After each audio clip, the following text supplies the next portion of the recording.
materials and construction method, because the way that they did cleats in the seats in the 30s and 40s, very different than they did it in the 50s, and then again, very, very different than the way they did them in the 60s and 70s, where they would have just taken foam and they just had a piece of vinyl over a piece of foam, and they just ran a straight stitch over it, and where that stitch squeezed it down, that was your little, that was your cleat. And there's a lot of people that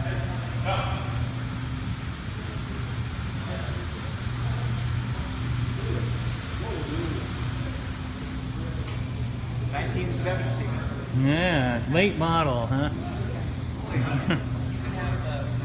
Made it. It's well made to begin with. But it's been put together